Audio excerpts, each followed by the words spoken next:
Assalamu alaikum everyone, this is Faraz Ahmed and I welcome you all to the next lecture of political science. In this lecture we will be studying about what is our demands and decisions, how this works, what are the important kinds, varieties and support system to our demands. अब demands हैं, decisions हैं। हमने last lecture में पढ़ा कि public opinion क्या होता है। पब्लिक ओपिनियन जब हमारा फॉर्मुलेट हो जाता है तो पब्लिक ओपिनियन बेसिकली अब हमारा ट्रांसलेट होता है। ट्रांसलेट का मतलब है वो कन्वर्ट होता है किसके अंदर, लॉज एंड पॉलिसीज के अंदर। अब पब्लिक ओपिनियन हमारा बन गया, मैंने आपको बताया क्या कैरेक्टरिस्टिक्स हैं, क्या काइंड्स हैं, किस तरीके से पब्लिक ओपिनियन जो है उसकी साउंडनेस को हम मेंटेन रख सकते हैं। तो अब हमने देखना है कि वो सारा कुछ करने के बाद अब वो जो पब्लिक ओपिनियन है वो डिमांड में कैसे चेंज होता है और फिर आगे डिमांड जो है वो पूरे पॉलिटिकल सिस्टम से गुजर कर कैसे डिसीजंस और पॉलिसीज के अंदर ट्रांसलेट की जाती है या होनी चाहिए for a good democratic and political system.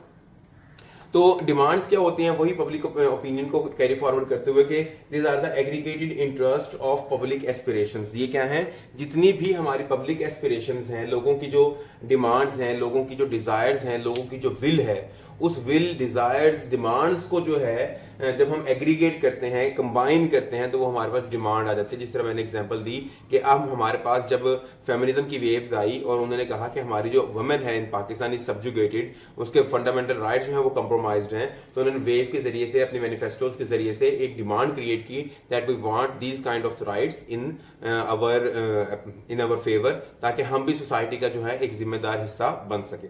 तो ये क्या थी, डिमांड्स थी। अब डिमांड्स क्या होती हैं, हमारा पॉलिटिकल सिस्टम जो है वो काम करता है दो तरीकों से। एक पॉलिटिकल सिस्टम का जो है स्ट्रक्चर होता है और एक होता है उसका फंक्शन। स्ट्रक्चर के थ्रू जो हमारा पॉलिटिकल सिस्टम होता है वो क्या करता है, वो एक कंपैक्ट स्ट्रक्चर प्रोवाइड करता है आपको कि कैसे आपके मुल्क की हर चीज हायरार्कियल फॉर्म के अंदर मौजूद होगी। फिर स्ट्रक्चर क्या करता है, वो इंश्योर करता है efficiency, legitimacy, development and your working according to the in the better interest of the community, कि आपका स्ट्रक्चर जो है वो ऐसा बना हुआ हो कि वो आपकी सोसाइटी की, आपकी सिटीजनरी की, आपकी नेशन की बेहतरी के लिए काम करे। ये होता है structure of the political system के, उसका हायरार्कियल स्ट्रक्चर। उसके बाद फंक्शन क्या है, फंक्शन के अंदर हम बात करते हैं एफिकेसी की, हम बात करते हैं ट्रांसपेरेंसी की, हम बात करते हैं अकाउंटेबिलिटी की, राइट टू इंफॉर्मेशन की। ये सारे क्या हैं, ये फंक्शंस हैं आपके पॉलिटिकल सिस्टम के, जिसके तरीके से उसने क्या करना है, आपकी जो पब्लिक एस्पिरेशंस हैं, पब्लिक डिमांड्स हैं, उनको सूदिफाई करना। अब पब्लिक जो पॉलिटिकल सिस्टम है उसके पास स्ट्रक्चर भी है, उसके पास फंक्शन, उसने करना ही करना है। अब डिमांड और सपोर्ट कैसे काम करते हैं, हमारी एक स्पेसिफिक डिमांड अगर फॉर्मुलेट हो गई है कि हमने जी जनाबे वाला वुमेन्स को राइट देने हैं, तो वुमेन को राइट देने के लिए जो आम सिटीजनरी है उसके पास कोई सपोर्ट सिस्टम नहीं होता। सपोर्ट सिस्टम से क्या मुराद है, मतलब उनकी अवानों तक, पब्लिक ऑफिस तक, हाई ऑफिशियल्स तक जो है अप्रोच नहीं होती। तो उन तक अप्रोच करने के लिए उनको चाहिए होता है एक सपोर्ट सिस्टम। ये कौन कौन सी टाइप्स हैं, हम आगे जाके पढ़ते हैं आपके टाइप्स ऑफ सपोर्ट के अंदर। तो उनको एक सपोर्ट सिस्टम चाहिए होता है जो उनको बैक करता है, जो उनको पुश फॉरवर्ड करता है कि आपकी जितनी भी डिमांड्स हैं, आपकी डिमांड्स को मैं अवानों तक पहुंचाता हूं और उसको जो है मैं ट्रांसलेट करवाता हूं इन द लॉ या पॉलिसी मेकिंग। अब वो कोई प्रेशर ग्रुप भी हो सकता है, वो कोई प्रोपेगेंडा भी हो सकता है, वो कोई इंटरेस्ट ग्रुप भी हो सकता है, वो फायर ब्रिगेड ग्रुप भी हो सकता है, वो एपिसोडिक ग्रुप भी हो सकता है। वो हमने जो टाइप्स पढ़ी है इन रिसेंट लेक्चर के अंदर, उसमें से जो है आप डिटेल में देख सकते हैं कि कितने टाइप्स के हमारे प्रेशर ग्रुप्स होते हैं। तो ये सपोर्ट सिस्टम जो है सपोर्ट करता है आपकी पब्लिक डिमांड्स को, और पब्लिक डिमांड्स को जब सपोर्ट हासिल हो जाती है तो आपकी ये डिमांड्स और सपोर्ट मिलकर क्या करते हैं, एक स्ट्रेस क्रिएट करते हैं किसके ऊपर, आपके पॉलिटिकल सिस्टम के ऊपर। जो आपका पॉलिटिकल सिस्टम चल रहा है, पॉलिटिकल सिस्टम क्या है, मैंने आपको बताया 3 इदारे हमारे, legislature, executive, judiciary.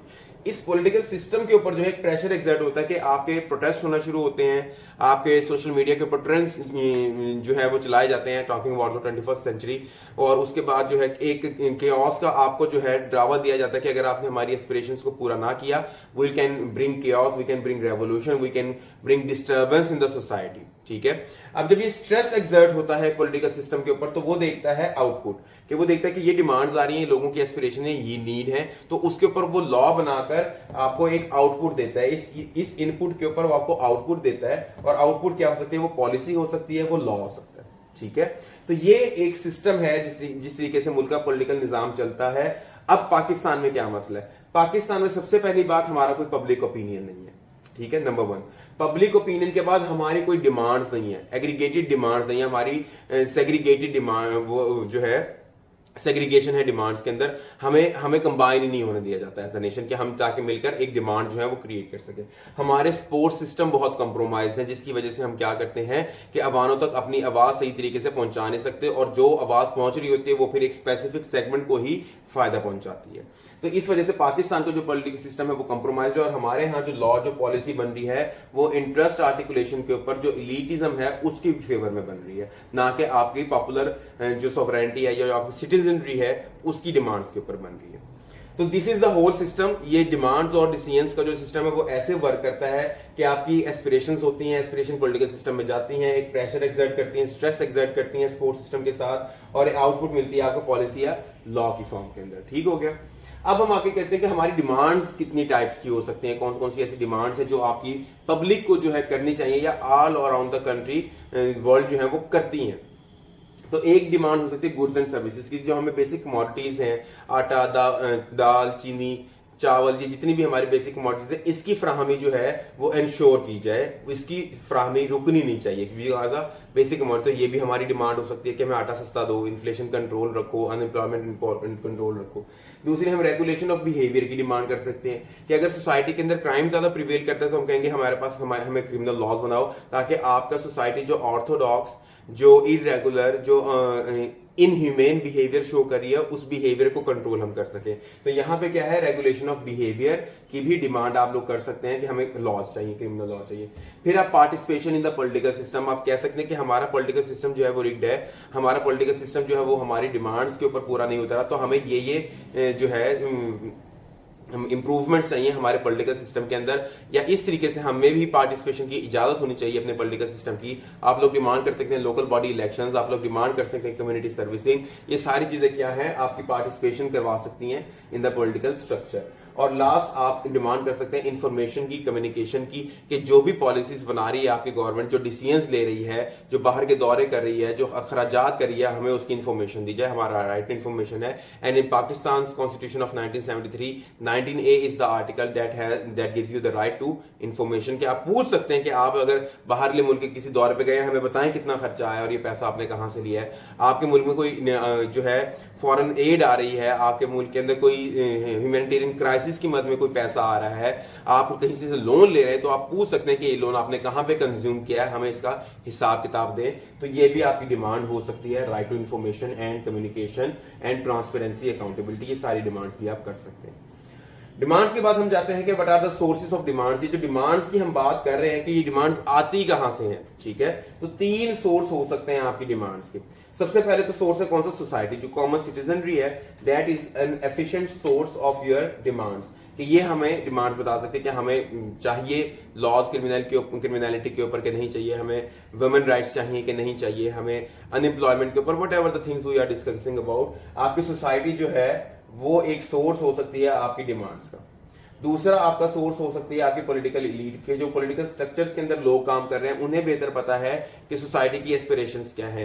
Getting back to the topic जहां पे हमने पॉलिटिकल रिक्रूटमेंट पढ़ा था, तो पॉलिटिकल रिक्रूटमेंट के अंदर हमने कहा था कि आपके बंदे को जो पॉलिटिकल पार्टी में ऐड किया जाता है तो वहां पे वो सिविल सोसाइटी से आता है। अब वो जिस हल्के से आ रहा है, जिस जगह का वो बन रहा है, तो वो पॉलिटिकल एलीट को पता है कि मैं जनाबे वाला, मेरे हल्के के लोग मुझसे क्या डिमांड करते हैं, तो वो भी जो है आपको डिमांड की सूरत के अंदर लोगों को कह सकता है कि इस चीज की डिमांड करो, मैं आपके पास करवा दूंगा।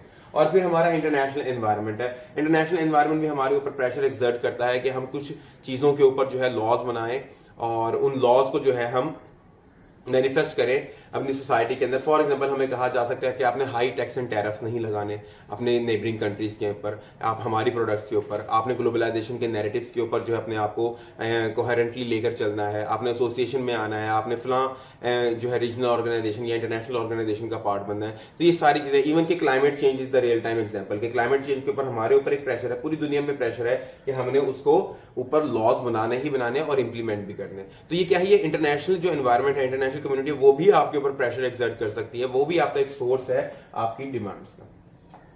मूविंग अहेड, तो इसके अंदर हम बात करते हैं कि हमारी कौन कौन सी जो स्पोर्ट हैं वो कर सकती हैं, स्पोर्ट सिस्टम जो है कैसा है जो डिमांड्स को अप्रिशिएट करते हैं। तो सबसे पहले हमारे पास मटेरियल सपोर्ट आ जाती है, मतलब कि पैसा चलता है कि आप पैसे के जरिए लोगों को जो है क्लब अप करें, एक साथ बिठाएं और उन्हें बताएं कि हमारे मुल्क के ये मसाइल हैं और आओ बैठ के मिलकर इन मसाइल के लिए एक कॉमन जो है आवाज है वो उठाते हैं। नंबर 1। नंबर 2, आप ओबीडियंस ऑफ लॉज, के आप एक रिस्पॉन्सिबल सिविल सोसाइटी की जो है हमें मैनिफेस्टेशन कर सकते हैं कि आपके जितने भी लॉज हैं उनको फॉलो कर रहे हैं, तो आप मजीद लॉज बनाएं जो है वो, ताकि हम उनके ऊपर भी चल सकें। आप ये जो लॉज के ऊपर इंप्लीमेंट करना है, ये भी आपके पॉलिटिकल स्ट्रक्चर को जो है एक पॉजिटिव इमेज क्रिएट करता है कि देखो जी, हम जब आपकी बात मान रहे हैं, हम आपके बनाए हुए लॉज के ऊपर इंप्लीमेंट कर रहे हैं, तो आप हमारे लिए मजीद लॉज बनाओ, जो हम कहना चाह रहे हैं वो बनाओ, ठीक है। तो आप जब ओबीडियंस करते हैं लॉज की, तो it again get you back to the responsible citizenry, और वो फिर आपका सपोर्ट सिस्टम के अंदर काउंट होता है। फिर पार्टिसिपेटरी जो है आपका रोल होना चाहिए इन द पॉलिटिकल अफेयर्स। अगर आप पॉलिटिकल अफेयर्स के अंदर एक्टिवली पार्टिसिपेट कर रहे हैं, हमारा वोट टर्नओवर बहुत अच्छा है, हमारी सोसाइटी जो अवेयर है रिगार्डिंग द पॉलिटिकल इश्यूज, तो ये भी एक हमारे पास सपोर्ट सिस्टम बन जाता है कि आप जब बात करते हैं, हमारा पॉलिटिकल लीड आके या हमारा कोई पॉलिटिकल रिप्रेजेंटेटिव आके हमसे बात करता है, तो हमें पता है हमने उसकी बात का क्या जवाब देना है और हमारे पास क्या रीजनिंग होनी चाहिए। तो जब वो आपकी बात को जो है कंप्रोमाइज नहीं कर सकेगा, तो यहाँ पे जब आप पार्टिसिपेशन की बात करेंगे, तो ये भी एक सपोर्ट सिस्टम बन जाता है आपके लिए for the better manufacturing of your demands.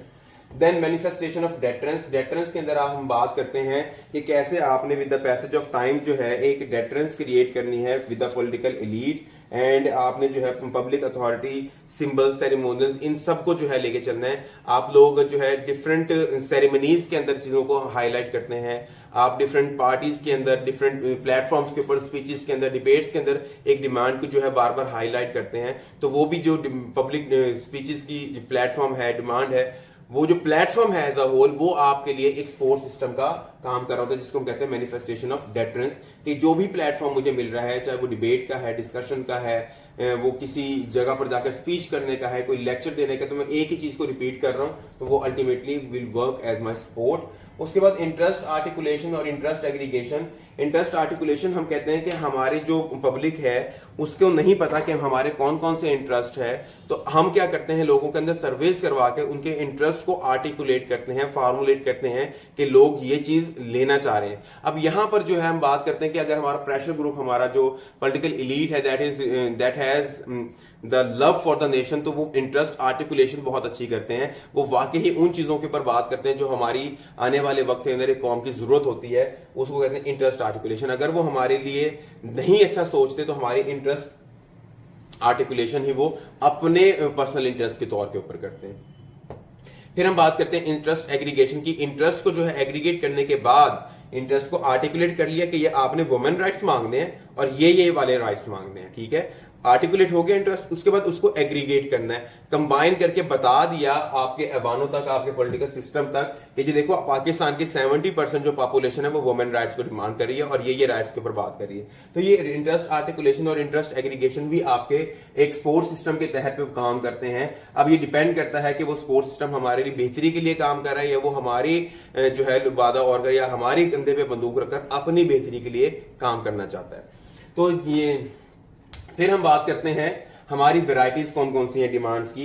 Demands की वैरायटीज के ऊपर हम देखते हैं कि कुछ हमारी वाइटल डिमांड्स होते हैं। वाइटल डिमांड्स क्या होती हैं कि हमने किस चीज को फर्स्ट प्रायोरिटी देना है। जैसे पाकिस्तान का डिफेंस, पाकिस्तान का नेशनल इंटरेस्ट, पाकिस्तान के अंदर पॉपुलेशन कंट्रोल, क्लाइमेट चेंज, ये हमारी वो चीजें जो हमारी बड़ी ही वाइटल साइंस हैं। इनके ऊपर अगर हम कंट्रोल नहीं करेंगे तो वी माइट लूज पाकिस्तान, कि हम पाकिस्तान की जो एसेंस है उसको लूज कर देंगे।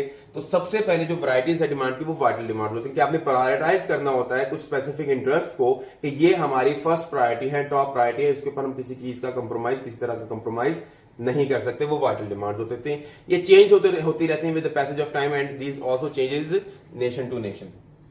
फिर हम बात करते हैं सेकेंडरी डिमांड्स की। सेकेंडरी डिमांड्स क्या हैं, जो हमारी प्रायोरिटी के बाद आते हैं, जिसके अंदर हम बात कर सकते हैं कि जनाबे वाला हमने ओल्ड एज बेनिफिट्स लेने हैं, रिटायरमेंट फंड्स लेना है, हमारी तनख्वाहें कितनी होनी चाहिए, हमारी सोशल कम्युनिटी वेलफेयर कितनी होनी चाहिए, कौन सी बातें को हम अवॉइड कर सकते हैं, कौन सी को नहीं कर सकते। तो ये सारे क्या है, आपकी सेकेंडरी डिमांड होते हैं। फिर हम बात करते हैं तीसरी इक्विटेबल डिमांड की, कि हम बात करते हैं कि जनाबे वाला हमारे जो डिस्ट्रीब्यूशन ऑफ रिसोर्सेज है वो इक्विटेबल बेसिस के ऊपर होनी चाहिए। अगर आपके 4 या 5 फेडरेटिंग यूनिट्स हैं तो उन फेडरेटिंग यूनिट्स को उनकी बेसिस के ऊपर रियल टाइम जो उनके इंग्रेडिएंट्स हैं उसकी बेस के ऊपर आपने फंड्स और रिसोर्सेज प्रोवाइड करने हैं और अपने रिसोर्सेज, नेचुरल रिसोर्सेज और मटेरियल रिसोर्सेज भी मैक्सिमाइज करने हैं।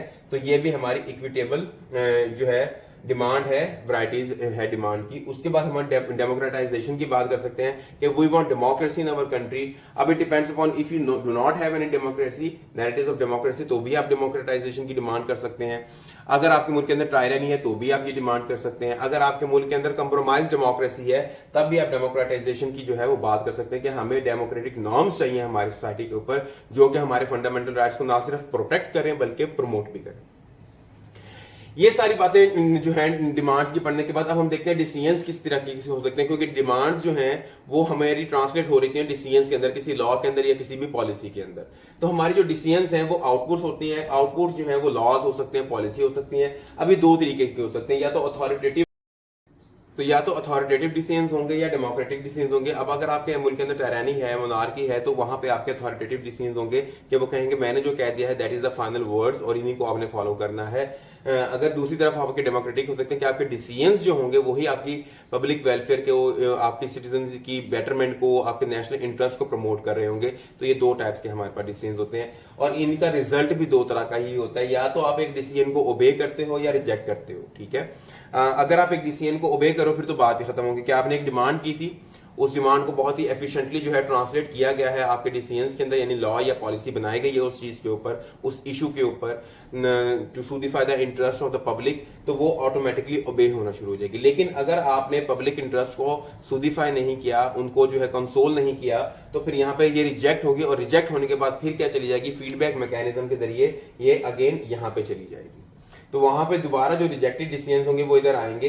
ये चीज जो है फिर आपकी जनाबे वाला दोबारा उसको सपोर्ट सिस्टम मिलेगा, सपोर्ट सिस्टम के बाद वो दोबारा एक स्ट्रेस क्रिएट करेगा और पॉलिटिकल सिस्टम फिर दोबारा से उसके ऊपर जो है वो आउटपुट देगा। और अब आउटपुट अगर ओबे होती है तो दैट वाज एनफ, अगर वो ओबे नहीं होती फिर वो दोबारा फीडबैक मैकेनिज्म के जरिए से आपके सपोर्ट सिस्टम के पास जाएगी। सपोर्ट सिस्टम उसको सपोर्ट करने के बाद उस डिमांड को दोबारा स्ट्रेस में लेकर आएगा, पॉलिटिकल सिस्टम के ऊपर स्ट्रेस डालेगा, फिर वो आउटपुट पे जाएगी, पॉलिसी अलाउ बनेगी। तो this is the all the system जिसके तहत हमारी जो एस्पिरेशंस हैं वो सूदिफाई हो रही होती है in the legislative circles, in the executive circles of the country. So I hope this was helpful. This is all about how demands and decisions work in a country, and they are very important for a proper functioning of the political system and to attain the national interest of a nation. This is Firaz Ahmed. Take care, stay tuned, and keep watching. Take Allah Hafiz.